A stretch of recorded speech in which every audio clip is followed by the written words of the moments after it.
Mwoka weefube okwongera okusitula ebitone by'abaana naddala ab'obuwala ebisukka ku bimanyiddwa ng'okuyimba n'ebyemizannyo aba AFL Models Uganda baatandikawo empaka z'obwannalulungi mu masomero eza Interschools Miss Uganda ezeetabwamu abayizi ku mitendera gyonna egy'ebyenjigiriza okutuuka ku siniya ey'omukaaga. Empaka zino zaatandika mwaka guwedde era bingi ebituukiddwako mu mwaka gumu nga Kanyerezi Ronald omu ku bateesiteesi bw'annyonnyola. Twakizuula nti abaana balina talents ez'enjawulo oba ebitone ebyenjawulo waliwo kye bayita extracurricular activities.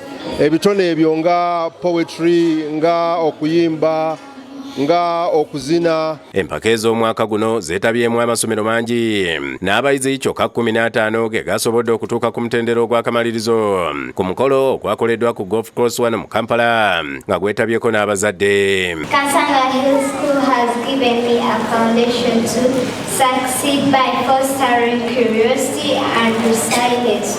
I learned the value of compassion through community outreach programs. Proud to be from Sir Apollo Kagwa Primary School, Chititan.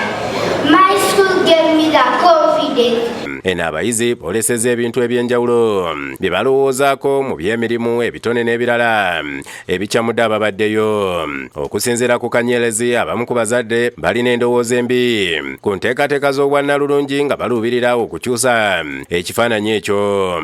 Twagala tuggyewo kiri abantu kye baali bamanyi era kye baali balowooza nti empaka z'abannalulungi zirina kubeera z'abaana balungi nnyo kaalaala oba empaka z'abannalulungi zirimu bintu nga byakukunama n'ebintu ebifaanaganako bwe bityo. Abamu ku bazadde n'abasomesa okuli John Francis Nakibuuka ne Seruwo Alex abeetabye mu nteekateeka eno basiimye abateesiteesi olw'ettoffaali erigattiddwa ku nkulaakulana y'abayizi n'okubayigiriza okwekkiririzaamu.